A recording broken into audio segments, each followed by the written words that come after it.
আরেকটা এক্সাম্পল দেখব। এখানে বলা হচ্ছে যে অরা অর্থাৎ গোল্ড তড়িৎদ্বারের মধ্য দিয়ে অরিক ক্লোরাইড, এখানে ক্লোরিনের চার্জ কিন্তু মাইনাস আছে। আমরা যদি একটু ওর সংকেতটা বুঝি, এটা হচ্ছে অরিক ক্লোরাইড। সে যদি আরেকটা ক্লোরাইড আয়নের সাথে যৌগ তৈরি করে তখন এমনটা যৌগ পাবো আমরা। বললো যে এই আয়নের দ্রবণে তড়িৎ প্রবাহিত করা হলো এবং সেটা 10 মিনিট ধরে। 10 মিনিট ধরে অর্থাৎ এখানে টি এর মানটা দেওয়া আছে, আই এর মানটা কিন্তু দেওয়া নেই। 10 মিনিট ধরে প্রবাহিত করার পর ক্যাথোডের ভর 1.314 গ্রাম বৃদ্ধি পেল। আমরা জানি, এতক্ষণ দেখলাম যে ক্যাথোডের ভর যেভাবে বৃদ্ধি পায় সেভাবে এটা হয়েছে। পেলে তড়িৎ প্রবাহের মান কত, অর্থাৎ এখানে আমার কাছে কিন্তু তড়িৎ প্রবাহের মান আই জানতে চাওয়া হয়েছে। এবং যদি খেয়াল করি এই প্রশ্নটা কিন্তু বইয়ের ভর্তি পরীক্ষায় রিসেন্টলি 17-18 সালে এসেছে। তাহলে এখানে কোয়েশ্চেনে কি বলা হচ্ছে একটু দেখি। এই যে আমাদের যে এই লবণটা, এই লবণটা থেকে, এই লবণের যে আয়নটা, এখান থেকে কিন্তু আমার তড়িৎ প্রবাহিত করার পর ক্যাথোডে যে একটা রিয়াকশন হবে। তাহলে ক্যাথোডে কোন রিয়াকশন হবে আমরা যদি একটু খেয়াল করি, ক্যাথোডে যে রিয়াকশনটা হবে আমাদের আগে সেটা বুঝতে হবে। এই যে এখানে আমাদের যে গোল্ডের যে আয়রন আছে, অর্থাৎ যে অরিক আয়রনটা আছে, সেটা হচ্ছে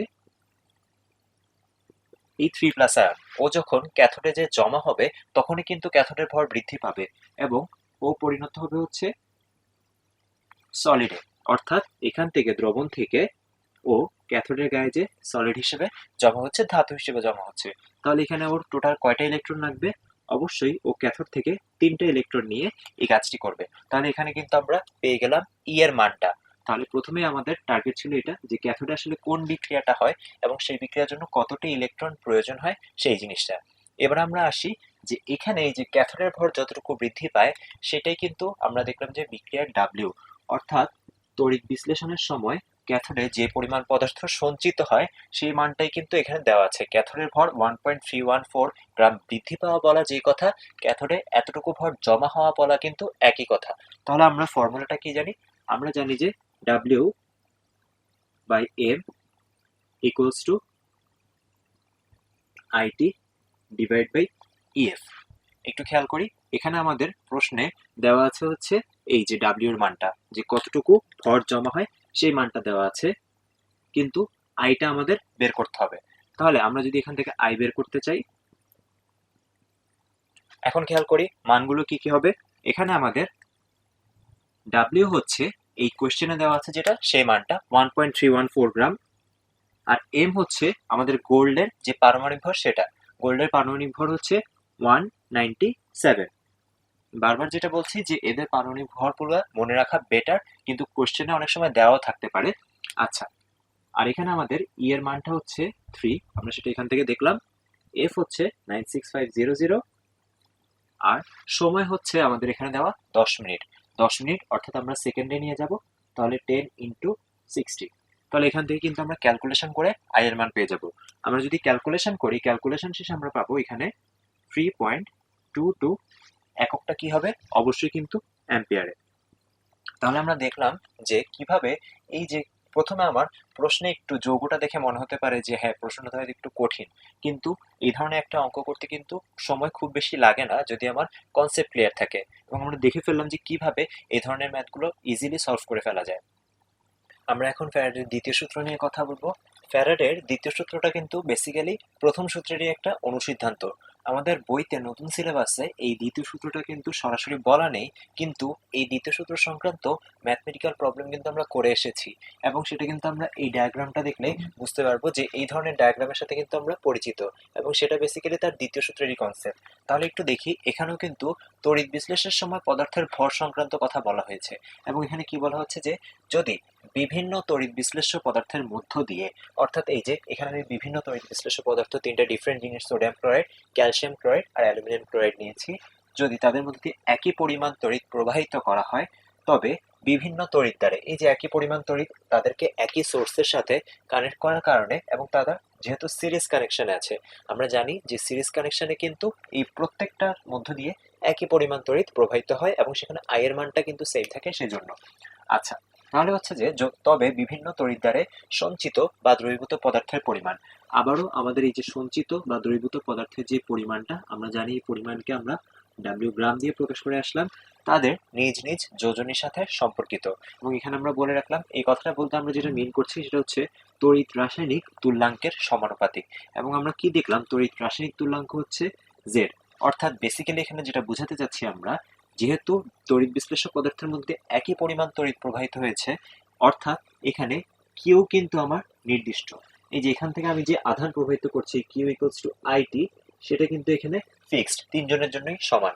অর্থাৎ আমাদের ফ্যারাডের প্রথম সূত্রে যেটা ছিল ডাব্লিউ আর কিউ সমানুপাতিক, সেখানে জেড ছিল ধ্রুবক, আর এখানে ডাব্লিউ আর জেড এর মধ্যে আমরা বলছি সমানুপাতিক সম্পর্ক। অর্থাৎ এখানে আমি কি বলবো, কিউ হচ্ছে কনস্ট্যান্ট। তাহলে একটু এবার আসি আমাদের এই সিস্টেমটা, আমরা সেখান থেকে এটা ডিসক্রাইব করব যে আমি তিনটা তড়িৎ বিশ্লেষ্য পদার্থের মধ্যে একই পরিমাণ তড়িৎ প্রবাহিত করছি। আমরা এখানে ধরে নিলাম যে এখানে আমি 6 ফ্যারাডে কারেন্ট প্রবাহিত করছি। তাহলে কি হবে, এখানে একটু খেয়াল করি, ব্যাটারি ধনাত্মক প্রান্তের সাথে কানেক্টেড, তাহলে এটা হচ্ছে প্লাস, এটা হচ্ছে মাইনাস।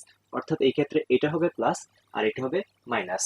আর এটা প্লাস এটা মাইনাস যদি হয়, তাহলে মাঝখানে এটা মাইনাস আর মাইনাসের সাথে প্লাস, আবার এখানে প্লাসের সাথে মাইনাস, মাইনাসের সাথে প্লাস, এভাবে কিন্তু এরা সিরিজে কানেক্টেড থাকবে। এখন দেখি আমাদের মাইনাস তড়িৎদ্বারগুলো কিন্তু হচ্ছে ক্যাথোড। অর্থাৎ তড়িৎ বিশ্লেষণের সময় এখানে ক্যাথোডে কি বিক্রিয়া হবে আমরা সেটা দেখবো। আমরা কেন এখানে অ্যানোডেরটা বলছি না, কারণ অ্যানোড কিন্তু সবখানে কিন্তু অ্যানায়ন কিন্তু সেম। অর্থাৎ এখানে অ্যানায়নের জন্য অ্যানোডের যে বিক্রিয়া সেটা কিন্তু সেম হবে, কিন্তু ক্যাথোডের বিক্রিয়াটা ডিফারেন্ট হবে। তাহলে আমরা একটু দেখি যে ক্যাথোড রিঅ্যাকশনে কি হচ্ছে। প্রথম ক্ষেত্রে কি হচ্ছে, আমাদের এখানে আছে হচ্ছে সোডিয়াম প্লাস আয়ন, এখানে আছে ক্যালসিয়াম 2 প্লাস আয়ন, আর এখানে অ্যালুমিনিয়াম 3 প্লাস আয়ন। এবং এরা প্রত্যেকেই কি করবে, যার যার ক্যাথোডের কাছে যাবে এবং সেখান থেকে সে ইলেকট্রন গ্রহণ করবে। এবং প্রথম ক্ষেত্রে এটি হবে সোডিয়াম প্লাস একটি ইলেকট্রন গ্রহণ করে হয়ে যাবে সোডিয়াম ধাতু, ক্যালসিয়াম 2 প্লাস দুইটি ইলেকট্রন গ্রহণ করবে এবং ক্যালসিয়াম ধাতু জমা হবে, অ্যালুমিনিয়াম 3 প্লাস তিনটি ইলেকট্রন গ্রহণ করে অ্যালুমিনিয়াম ধাতু হিসেবে জমা হবে। তাহলে আমরা দেখতে পাচ্ছি যে এই যে সমান পরিমাণ ধাতু বা 1 মোল পরিমাণ ধাতু জমা হতে কিন্তু তাদের ডিফারেন্ট পরিমাণ ইলেকট্রন লাগছে। যেমন এখানে সোডিয়ামের জন্য ইলেকট্রন লাগছে 1 মোল, ক্যালসিয়ামের জন্য 2 মোল, আর অ্যালুমিনিয়ামের জন্য 3 মোল। এখন দেখি এটার সাথে আমাদের কারেন্টের কি সম্পর্ক। তাহলে আমরা একটু খেয়াল করি যে এই যে 6 ফ্যারাডে কারেন্ট, আমরা জানি যে এই ক্ষেত্রে 6 ফ্যারাডে কারেন্ট যে আসছে, 6 ফ্যারাডে কারেন্ট আসার কারণে আমার এখানে কি হবে, আমাদের যদি 6 ফ্যারাডে কারেন্ট কতটুকু আসলে সোডিয়াম জমা করতে পারবে, আমরা জানি যে 1 মোল ইলেকট্রন যেই কথা, 1 ফ্যারাডে কারেন্ট একই কথা। তাহলে এখানে যদি আমরা একটু ঐকিক নিয়ম অ্যাপ্লাই করি, যে আমি যদি 1 ফ্যারাডে কারেন্ট প্রবাহিত করতাম, তাহলে এখান থেকে আমি পেতাম একটা সোডিয়াম বা 1 মোল সোডিয়াম।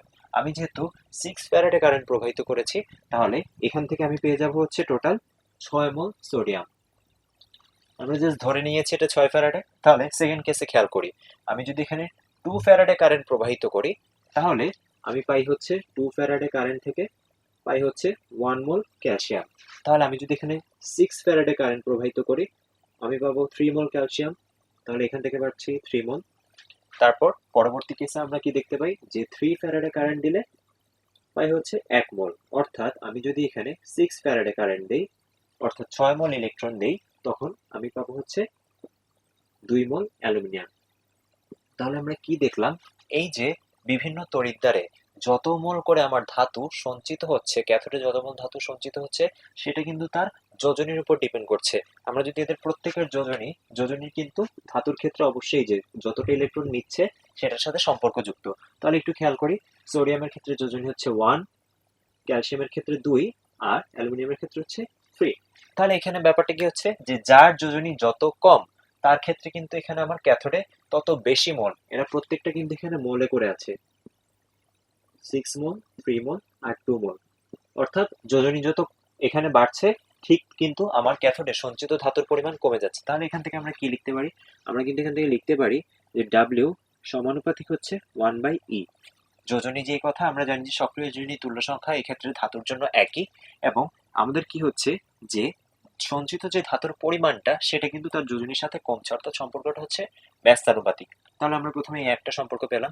এবার আসি, আমরা যদি এরকম একটা এক্সাম্পল খেয়াল করি, এখানে যদি আমরা চিহ্নগুলো দিয়ে দিই, এটা হচ্ছে প্লাস মাইনাস, তাহলে এটা হবে প্লাস, এটা মাইনাস, আবার এটা প্লাস, এটা মাইনাস। এবং এই ক্ষেত্রে কি হচ্ছে একটু খেয়াল করি, সোডিয়াম ক্লোরাইড আর পটাশিয়াম ক্লোরাইড, আমরা জানি যে ক্ষেত্রে বিক্রিয়া হবে সোডিয়াম প্লাস একটা ইলেকট্রন নিয়ে সোডিয়াম ধাতুতে, ঠিক একইভাবে পটাশিয়াম প্লাস আয়ন একটা ইলেকট্রন নিয়ে পটাশিয়াম ধাতুতে পরিণত হবে। এখন যদি আমি এর মধ্যে দিয়ে 1 ফ্যারাডে কারেন্ট দিই, তাহলে কি হবে একটু খেয়াল করি। 1 ফ্যারাডে কারেন্ট বা 1 মোল কারেন্ট যদি দিই, দুই ক্ষেত্রেই কিন্তু আমার 1 মোল করেই জমা হচ্ছে। অর্থাৎ আমরা তো বললাম যে যোজনীর সাথে সম্পর্ক হচ্ছে ব্যস্তানুপাতিক। এখন যদি দুইটা তড়িৎ বিশ্লেষণের এই যে ক্যাটায়ন তাদের যদি যোজনী সেম হয়, সেই ক্ষেত্রে আমরা কিভাবে কনসিডার করব? অর্থাৎ আমি বলতে চাচ্ছি যে এখন ক্যাথোডে কোনটির পরিমাণ বেশি হবে বা কোনটি কম হবে সেটি আমি কিভাবে বলবো। আমরা একটু খেয়াল করি, সোডিয়াম এবং পটাশিয়াম দুইটা কিন্তু 1 মোল করে জমা হচ্ছে, কিন্তু দুইজনের 1 মোল কিন্তু সমান না। আমরা জানি যে 1 মোল সোডিয়াম মানে হচ্ছে 23 গ্রাম সোডিয়াম, আর 1 মোল পটাশিয়াম মানে হচ্ছে 39 গ্রাম পটাশিয়াম। অর্থাৎ কি হচ্ছে যে যার পারমাণবিক ভর বেশি সে কিন্তু বেশি পরিমাণে জমা হবে। অর্থাৎ এখান থেকে আমরা কি লিখে ফেলতে পারি যে যদিও জিনিসটা যোজনীর সাথে সম্পর্কিত, যোজনী যখন সমান হবে তখন সেক্ষেত্রে আমরা লিখতে পারি ডাব্লিউ সমানুপাতিক এম। অর্থাৎ যার ভর যত বেশি হবে, পারমাণবিক ভর যত বেশি হবে, সে তত বেশি পরিমাণে সঞ্চিত হবে। এখন এই দুইটা থেকে আমরা একসাথে কি লিখতে পারি? আমরা একসাথে লিখে ফেলতে পারি ডাব্লিউ সমানুপাতিক M divided by E. M divide by E এটা কিন্তু একসাথে লিখে ফেলতে পারি। আর এখানে যদি আমি একটা সমানুপাতিক ধ্রুবক আনি, আমি লিখতে পারি W equals to K into M divide by ই।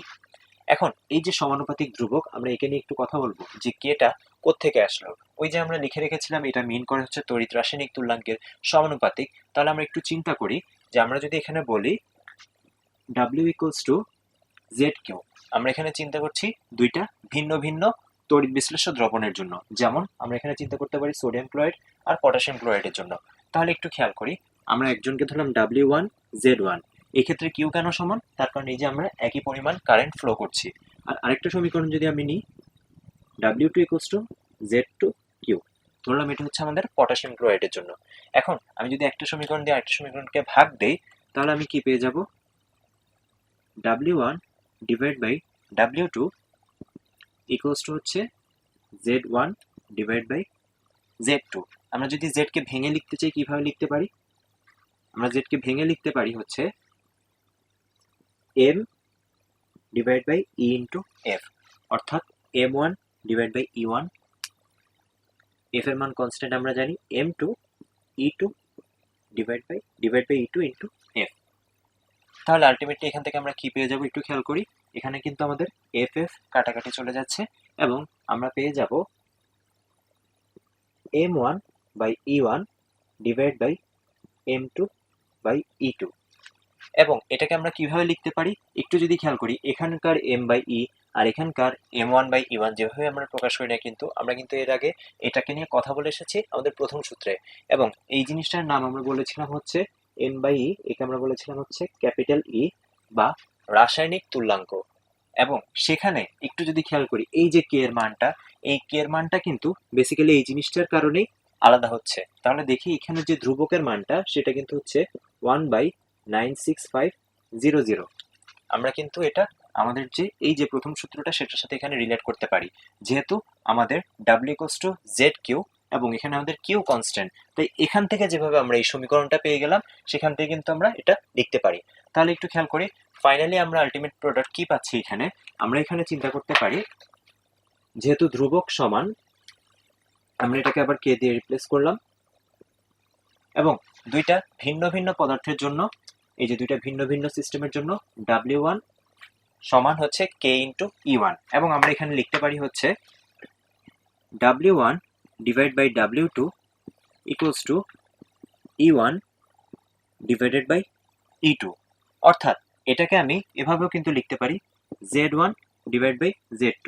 সবগুলো লেখা কিন্তু একই কথা, তার কারণ আলটিমেটলি জেড এর এখানে যে এফটা থাকে সেটা কিন্তু কাটাকাটি চলে যাচ্ছে এবং এটাই কিন্তু হচ্ছে এখানকার আমাদের 1/96500 সেই ধ্রুবকটা। তাহলে আমি এই যে ফ্যারাডের দ্বিতীয় সূত্র, এটাকে আরেকটু সহজভাবে এখন কিভাবে বলতে পারি যে তড়িৎ বিশ্লেষণের সময় যদি বিভিন্ন তড়িৎ বিশ্লেষ্য পদার্থের মধ্যে একই পরিমাণ কারেন্ট ফ্লো করি আমি, তাহলে এই যে বিভিন্ন তড়িৎ দ্বারা যে পদার্থ সঞ্চিত বা দ্রবীভূত হবে এই যে ডাব্লিউটা, সেটা হচ্ছে তড়িৎ রাসায়নিক তুল্যাঙ্ক, বা আমি এটাও বলতে পারি শুধু রাসায়নিক তুল্যাঙ্কের সমানুপাতিক।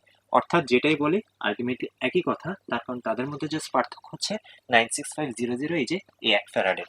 তাহলে আমরা কি পেয়ে গেলাম? আমরা যদি এখানে লিখতে চাই এই যে এই সিস্টেমটার জন্য যে বিভিন্ন তড়িৎদ্বারে যে পরিমাণ পদার্থ জমা হচ্ছে সেটার পরিমাণটা যদি লিখতে চাই, আমরা এখানে লিখতে পারি ডাব্লিউ অফ সোডিয়াম। একটু খেয়াল করি, আমরা এখানে যেমন W1 ডিভাইড বাই W2 লিখলাম, E1 ডিভাইড বাই E2, আমরা কিন্তু এখানে এটাকে এভাবে লিখে ফেলতে পারি W1 divide by E1 equals to W2 divide by E2। So আমরা যদি এরকম একাধিক তড়িৎ বিশ্লেষ্য পদার্থ নেই, সেক্ষেত্রে প্রত্যেকের জন্য আমরা এভাবে লিখতে পারি ক্যালসিয়ামের জন্য ডিভাইড বাই ক্যালসিয়ামের রাসায়নিক তুল্যাঙ্ক, W of aluminium divide by অ্যালুমিনিয়ামের রাসায়নিক তুল্যাঙ্ক। তাহলে ঠিক একইভাবে আমরা কিন্তু নিচের সিস্টেমটার জন্য এটা লিখে ফেলতে পারি। আর একটা জিনিস খেয়াল রাখবো, এই যে আমাদের এখানে রাসায়নিক তুল্যাঙ্ক, এই রাসায়নিক তুল্যাঙ্কে আমরা কি করছি, আমাদের যে আণবিক ভর বা পারমাণবিক ভর সেটাকে তুল্য সংখ্যা দিয়ে ভাগ দিচ্ছি, এবং এই রাসায়নিক তুল্যাঙ্ক এই যে কথা, আমাদের তুল্য ভরও কিন্তু একই কথা, তাই যে নামেই চিনি না কেন আমাদের এখানে কনসেপ্টটা কিন্তু একই। তাহলে আমরা দেখলাম যে ফ্যারাডের দ্বিতীয় সূত্র দিয়ে কিভাবে ফিক্সড একটা কারেন্টের জন্য আমি আলাদা আলাদা ভরের পরিমাপ করতে পারি। এখন আমরা এই যে ফ্যারাডের দ্বিতীয় সূত্র সংক্রান্ত কিছু এক্সাম্পল দেখব। আমাদের টাইপ 6-এ আমরা ফ্যারাডের দ্বিতীয় সূত্র সংক্রান্ত সমস্যা দেখব। এখানে বলা হচ্ছে যে এবিসি তিনটি বৈদ্যুতিক কোষে পরস্পর সিরিজে সংযুক্ত আছে। এই যে যেমন আগের সিস্টেমটা ছিল ওটার মতো এবিসি তিনটা সেল, তারা এই যে সিরিজে সংযুক্ত আছে। আমরা এটা আগে এক্সপ্লেন করে এসেছি কিভাবে থাকে। এবিসিতে যথাক্রমে জিঙ্ক সালফেট, সিলভার নাইট্রেট ও কপার সালফেট দ্রবণ আছে, অর্থাৎ তিনটা ডিফারেন্ট তড়িৎ বিশ্লেষ্য পদার্থ এখানে আছে। এবং বলা হচ্ছে যে ক্যাথোডে 1.45 গ্রাম সিলভার জমা হওয়া পর্যন্ত, অর্থাৎ এখানে একটা ডাব্লিউ এর মান দেওয়া আছে, ক্যাথোডে যতটুকু জমা হয় সেটা হচ্ছে ডাব্লিউ, জমা না হওয়া পর্যন্ত আমরা 1.5 অ্যাম্পিয়ার কারেন্ট প্রবাহিত করলাম। তাহলে এখানে আইটা দেওয়া আছে, কত মিনিট বিদ্যুৎ প্রবাহিত করা হয়েছিল, অর্থাৎ এখানে আমাদের টি এর মানটা জানতে চাওয়া হয়েছে। আমরা জানি যে একটা নির্দিষ্ট পরিমাণ আইটি, সেটা কিন্তু আমরা এর মধ্য দিয়ে ফ্লো করেছি একসাথে, এবং এখানে আমাদের আই এর মানটা দেওয়া আছে, টি এর মানটা বের করতে হবে বেসিক্যালি। এবং বলা হচ্ছে সাথে জমা হওয়া কপার এবং জিঙ্কের পরিমাণ কত, অর্থাৎ কপার আর জিঙ্কের জন্য কিন্তু আবার ডাব্লিউ চাওয়া হচ্ছে। তার মানে আমাদের প্রথম কাজ হচ্ছে এখানে মোট কত সময় ধরে বিদ্যুৎ প্রবাহিত হয়েছিল বা টি এর মান যেটা সেটা নির্ণয় করা। তাহলে সেটা আমরা কিভাবে নির্ণয় করতে পারি, যেহেতু আমাদের সিলভারের ভর দেওয়া আছে, এখান থেকে কিন্তু আমরা সিলভারের জন্য জিনিসটা বের করে ফেলতে পারি। আমরা এখানে লিখতে পারি W of silver equals to, এখানে আমরা প্রত্যেকে আলাদা আলাদা ভাবে মেনশন করে নিব, যেহেতু এখানে একাধিক ধাতু আছে তাই আমরা বারবার ডাব্লিউ না লিখে যার জন্য ডাব্লিউ লিখবো বা যার জন্য জেড লিখবো সেটা মেনশন করে নিব, Z of silver into IT. এর হচ্ছে প্রথমে যদি চিন্তা করি, এই যে আমাদের সিলভার নাইট্রেট দ্রবণ, এখানে ক্যাথোডে কি বিক্রিয়া হচ্ছে, সিলভার প্লাস একটা ইলেকট্রন নিয়ে বা 1 মোল ইলেকট্রন নিয়ে 1 মোল সিলভার ধাতুতে পরিণত হয়। সো আমরা হিসাব করতে যাচ্ছি যে এটার জন্য কতটুকু সময় লাগে, তার কারণ এখানে আমার ডাব্লিউটা দেওয়া আছে যে কতক্ষণ পর্যন্ত আমার তড়িৎ প্রবাহিত করলে 1.45 গ্রাম সিলভার জমা হয়। তাহলে আমরা এখন টি যদি বের করতে চাই, তাহলে W of silver divide by Z of silver into I, এভাবে কিন্তু আমরা বের করে ফেলতে পারি। এবং আমরা একটু খেয়াল করি মানগুলা কি হবে, এখানে ডাব্লিউ অফ সিলভার প্রশ্নে দেওয়া আছে 1.45 গ্রাম, সিলভারের জেড যদি বের করতে চাই, সিলভারের পারমাণবিক ভর সেটি হচ্ছে 108, ভাগ দেব তার তুল্য সংখ্যা বা আদান প্রদানকৃত ইলেকট্রন সংখ্যা এখানে হচ্ছে 1, তাহলে 1 ইন্টু 96500 ইন্টু এখানে 1.5 অ্যাম্পিয়ার, অর্থাৎ অ্যাম্পিয়ারে কারেন্ট আছে, আমরা এটাকে 1.5 দিয়ে সরাসরি গুণ দিলাম। তাহলে এখানে যদি আমি ক্যালকুলেশন করে আমি কিন্তু টি এর মান পেয়ে যাব, সেটা আসবে 863.73 সেকেন্ড। আমরা অবশ্যই সেকেন্ডে পাবো, তার কারণ আমরা এখানে অ্যাম্পিয়ার এককে ব্যবহার করেছি, সময়টা সেকেন্ডে পেলাম। এখন আমরা চাইলে অনেক সময় সেকেন্ডে এত বড় মান আসে, আমরা এটাকে সুন্দর মান রিপ্রেজেন্ট করার জন্য কিন্তু 60 দিয়ে ভাগ দিয়ে মিনিটেও প্রকাশ করতে পারি। এই জিনিসটা অপশনাল, আমরা আনসার এভাবে প্রকাশ করি বা এভাবে প্রকাশ করি, একই কথা, কোনো ঝামেলা নেই। আচ্ছা, এবার আসি, বলা হচ্ছে যে কোশ্চেনের পরবর্তী অংশে জমা হওয়া কপার আর জিঙ্কের পরিমাণ কত, অর্থাৎ এখানে আমাদের জানতে চাওয়া হয়েছে ডাব্লিউ অফ কপার কত আর ডাব্লিউ অফ জিঙ্ক কত।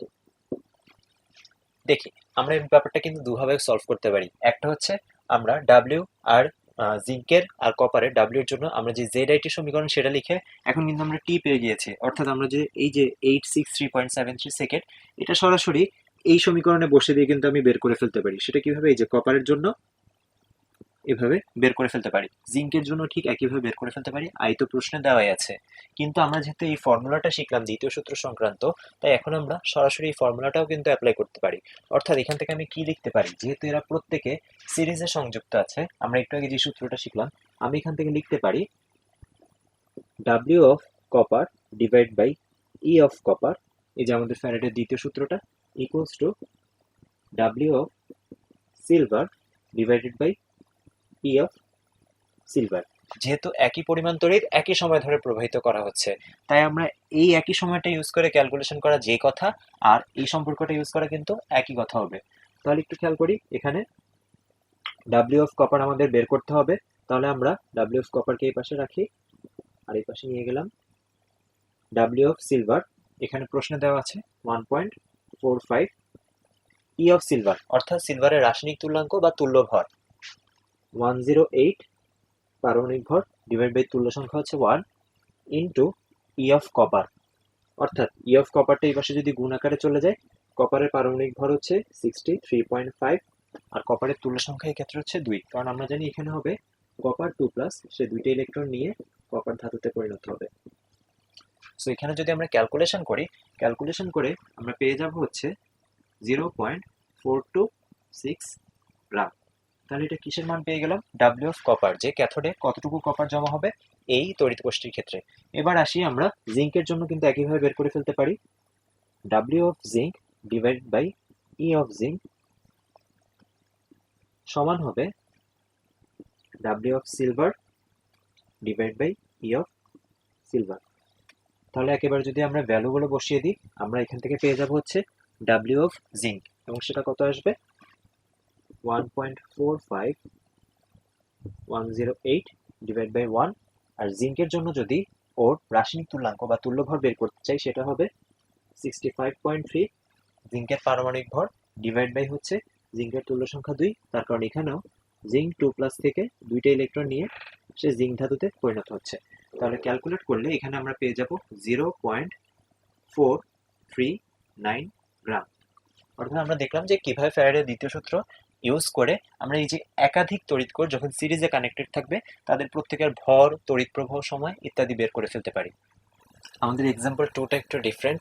এই এক্সাম্পলে বলা হচ্ছে যে প্রতি গ্রাম জিঙ্ক জমা করতে খরচ হয়, ক্যাথোডে জমা করতে খরচ হয় 60 টাকা, এবং বলা হচ্ছে যে 15 গ্রাম অ্যালুমিনিয়াম জমা করতে কত টাকা খরচ হবে। তাহলে প্রথমে যদি আমরা এই ম্যাথটি দেখি, এটা একটু দেখে অন্যরকম লাগতে পারে, যেখানে কি জানতে চাওয়া হচ্ছে যে কত টাকা খরচ হবে, এটা জিঙ্কের সাথে আমি অ্যালুমিনিয়ামেরটা কিভাবে রিলেট করব। কিন্তু একটু যদি দেখি যে বলা হচ্ছে যে জমা করতে যে খরচ হয়, এই সেম টাকা খরচ হওয়ার ব্যাপারটা কখন হবে, যদি আমি সেম পরিমাণ ইলেকট্রিসিটি ফ্লো করি। অর্থাৎ আমি চিন্তা করলাম যে আমি বাজার থেকে একটা ব্যাটারি কিনে আনলাম, ঠিক আছে, এবং ওই ব্যাটারির যে প্রাইস, ওই একই প্রাইসের ব্যাটারি দিয়ে আমি একসাথে জিঙ্কের মধ্যে দিয়ে চালনা করলাম, অ্যালুমিনিয়ামের মধ্যে দিয়ে চালনা করলাম। তাহলে যেহেতু তারা ওই যে সিরিজে কানেক্টেড, তাই একই পরিমাণ তড়িৎ প্রবাহিত হবে। আর এই যে একই পরিমাণ তড়িৎ প্রবাহিত হওয়ার কারণে এখানে কিন্তু ফ্যারাডের দ্বিতীয় সূত্রটা অ্যাপ্লিকেবল হবে। অর্থাৎ আমরা এই যে সমান পরিমাণ টাকা খরচ হওয়ার ব্যাপারের সাথে যেটা বলছি, সেটা হচ্ছে সমান পরিমাণ তড়িৎ প্রবাহিত করার ব্যাপারটা। আমি যে ব্যাটারিটা কিনে আনলাম, সেই ব্যাটারির জন্য যে খরচটা হয়েছে, সেই খরচের ব্যাপারটা এখানে বলা হয়েছে। তাহলে একটু খেয়াল করি, এই যে যখন একই পরিমাণ তড়িৎ বা একই পরিমাণ খরচ, যেভাবেই বলি না কেন, সেটা যখন এই দুইজনের মধ্যে সিরিজে সংযুক্ত করে একসাথে অ্যাপ্লাই করা হবে, তখন কিন্তু আমার ওই যে প্রতি গ্রাম জিঙ্ক জমা করতে যেই টাকাটা খরচ হবে, আমার প্রতি গ্রাম অ্যালুমিনিয়াম জমা করতে কিন্তু একই পরিমাণ টাকা খরচ হবে না। তার কারণ আমরা জানি সেটা তাদের রাসায়নিক তুল্যাঙ্কের সাথে সম্পর্কিত। এবং আমরা যদি এখান থেকে সম্পর্কটা লিখে ফেলি, আমরা এখান থেকে লিখতে পারি W of zinc divide by E of zinc equals to W of aluminium divide by E of aluminium. তাহলে এখানে 15 গ্রাম অ্যালুমিনিয়ামের কথা বলা আছে। 15 গ্রাম অ্যালুমিনিয়াম জমা করতে কত টাকা খরচ হয়, আমরা যদি একটু বের করে ফেলি যে যেই সময় এই পাশে আমার 15 গ্রাম অ্যালুমিনিয়াম জমা হয়, ঠিক একই সময় এই যে এই কোষটায় কত গ্রাম জিঙ্ক জমা হয়, আমরা যদি এই জিনিসটা বের করে ফেলতে পারি তাহলে কিন্তু আমাদের সুবিধা হবে। তাহলে দেখি একটু, যেখানে আমরা কি করব, W of zinc equals to W of aluminium, প্রশ্ন দেওয়া আছে 15 গ্রাম, ই অফ অ্যালুমিনিয়াম, অ্যালুমিনিয়ামের পারমাণবিক ভর হচ্ছে 27, আর আমরা জানি এখানে রিঅ্যাকশনে টোটাল 3টে ইলেকট্রন লাগবে, তাই 3 দিয়ে ভাগ দিলাম, ইন্টু ই অফ জিঙ্ক, জিঙ্কের আর 1/65.3 এটাকে গুণ দিব হচ্ছে ওর তুল্য সংখ্যা দিয়ে, যেটা হচ্ছে 2, যেহেতু এখানে জিঙ্ক 2+ হিসেবে আছে। আচ্ছা, সো এখানে যদি আমি ক্যালকুলেশন করি আমি পেয়ে যাব যে এখানে কতটুকু ভরের জিঙ্ক জমা হয়েছে, সেটা হচ্ছে 54.58 গ্রাম। তাহলে আমরা কি বুঝলাম, যে সময়ে এই যে একই পরিমাণ তড়িৎ বা একই পরিমাণ টাকা খরচ করার কারণে যতক্ষণে এখানে 15 গ্রাম অ্যালুমিনিয়াম জমা হয়, তখন জিঙ্ক জমা হবে 54.58 গ্রাম। আচ্ছা, এবার আসি কোয়েশ্চেনের দ্বিতীয় অংশে। এখানে আমার বলা আছে যে প্রতি গ্রাম জিঙ্ক ক্যাথোডে জমা করতে খরচ হয় 60 টাকা। তাহলে আমরা নিশ্চয়ই এটা বুঝতে পারছি যে এই যে এতটুকু পরিমাণ জিঙ্ক জমা হওয়ার জন্য যে টাকা খরচ হয়েছে, 15 গ্রাম পরিমাণ অ্যালুমিনিয়াম জমা হওয়ার জন্য কিন্তু একই টাকা খরচ হয়েছে। তাহলে আমরা যদি বের করে ফেলতে পারি যে এই পরিমাণ জিঙ্ক জমা হওয়ার জন্য কত টাকা খরচ হয়েছে, তাহলে আমি কিন্তু বের করে ফেলতে পারবো যে 15 গ্রাম অ্যালুমিনিয়াম জমা করার জন্য কত টাকা খরচ হয়েছে। তাহলে এখানে জাস্ট সিম্পল ঐকিক নিয়ম অ্যাপ্লাই করতে হবে যে 1 গ্রাম জিঙ্ক জমা করতে খরচ হয় হচ্ছে 60 টাকা প্রশ্ন মতে। তাহলে আমাদের এখানকার 54.58 গ্রাম জিঙ্ক জমা করতে খরচ হবে 7 × 54.58 টাকা অবশ্যই, অর্থাৎ ক্যালকুলেট করে আমি এখানে পেয়ে যাব 382 টাকা। তাহলে আমরা কি পেলাম, এই যে 382.06 টাকা, এটাই কিন্তু আলটিমেটলি আমার এই যে এতটুকু পরিমাণ জিঙ্ক বলি বা 15 গ্রাম পরিমাণ অ্যালুমিনিয়াম বলি, সেটা ক্যাথোডে জমা করতে খরচ হবে। তাহলে আমরা দেখলাম যে কিভাবে এই ধরনের ম্যাথে যখন সরাসরি তড়িৎ প্রবাহের কথা না বলে টাকার কথা বলা থাকবে, এবং আমরা বললাম যে তড়িৎ প্রবাহ করার জন্য যে খরচটা হচ্ছে সেটাই হচ্ছে সেই টাকাটা, তখন এই ধরনের ম্যাথ কিভাবে আমরা এই যে ফ্যারাডের দ্বিতীয় সূত্র দিয়ে সলভ করে ফেলতে পারি।